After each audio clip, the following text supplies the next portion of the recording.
Hi, my name is Mike Wykes, Media One's lead performance consultant. Today we're going to spend about 15 minutes together so you can get a better idea of what return on people is all about. Organizations are continually searching for ways to get better returns from investments in their people. We know this as return on people, or ROP for short. Return on people is the art and science of maximizing investment in human capital to drive successful business strategy. The truth is, getting the best return on people is a significant business driver. In fact, best-in-class organizations are 3 times more likely to make decisions using workforce performance insights. Of course, we all know why we make investments in people. We want them to be more efficient, agile, and engaged. And we want them to be more innovative and productive. In this webinar, you'll learn what return on people means to you and to your company's success. Once you measure your ROP and the components that lead to it, you can determine which investments earn the best returns and tweak spending decisions. If you find that your investment in training, for example, doesn't yield significant business returns, then you tweak that investment. Or if you determine that you are losing highly valued employees, you may tweak your investments in retention tactics. A well-developed ROP system lets you know exactly which dollars spent on your people are giving you the best returns. It lets you draw insights by comparing different measures and data. And it lets you drill down on information to figure out what levers to use to address critical issues. It's about being able to ask the right questions so that you can make the right adjustments to your investments. And yet only 4% of all U.S. companies have the structures and skills in place to be able to maximize these investments. ROP encompasses the entire workforce. That's everyone who produces work for your organization, including employees, contractors, and contingents.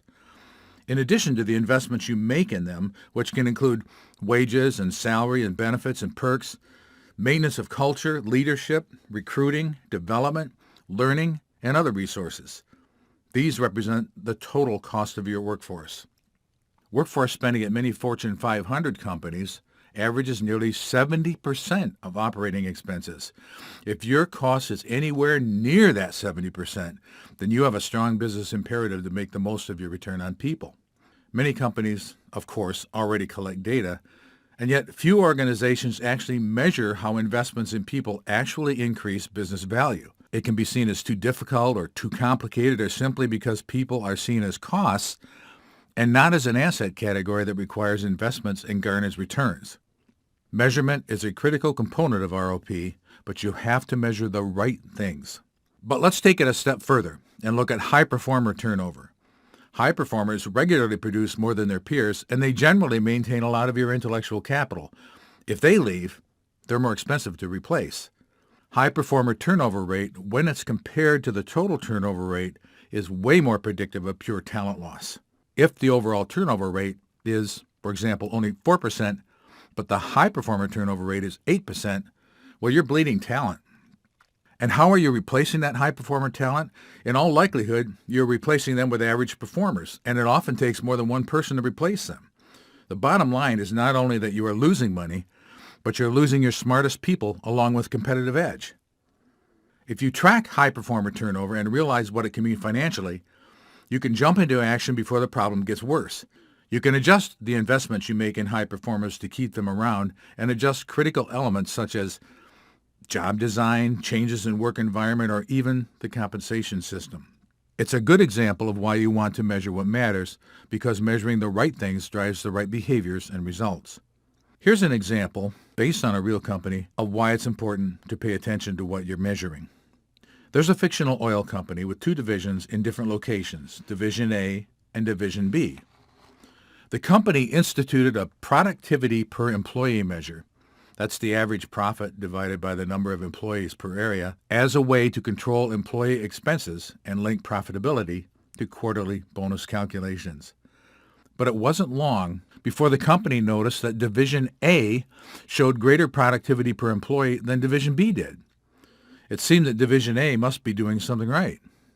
Well, it turned out, though, that the company's measure focused on just employees. It only considered full and part-time W-2 employees, not 1099 contractors or other contracted work. The manager of Division A began sending more contingent and vendor work out because he didn't have to report those expenditures as a factor in the calculation of the productivity per employee metric. It appeared that his division had greater productivity with fewer quote-unquote employees, but there really wasn't any actual improvement to the organization. To its credit, the company figured this out pretty quickly and started a more suitable metric that focused on the total cost of workforce, not just employees. Their general idea was right, but the exact relationship of the metrics weren't clear, and it drove some wrong behaviors and results. Fortunately, that oil company was able to gather the right kind of data and had the analytical capability to figure out what wasn't working to correct it quickly.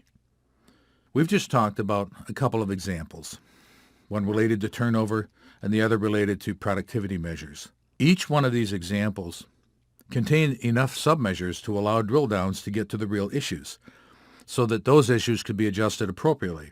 In other words, each one had enough supporting information to allow the company to identify what investments to change to get better results. ROP is concerned with returns that can be measured financially and can be well understood by your CFO and other executives. Otherwise, it doesn't have much business value. ROP is simply the ability to measure the right things in the most efficient way so that you can analyze them and come up with the right solutions to optimize the investments you make in your people, and at its best can help you predict trends and potential solutions. Getting there is a journey, but it can be done in small steps. You have to know where you fit in the overall scheme of things before you can begin to make improvements. Well, you can start by taking Media One's free Return on People assessment to give you a better idea of your organization's ROP maturity level. You can find this assessment and more information about Return on People, including slides from this presentation, at MediaOne.us. Well, I want to thank you for attending this webinar, and I hope now that you have somewhat of a better idea of what Return on People really means to you and your organization. We look forward to hearing from you.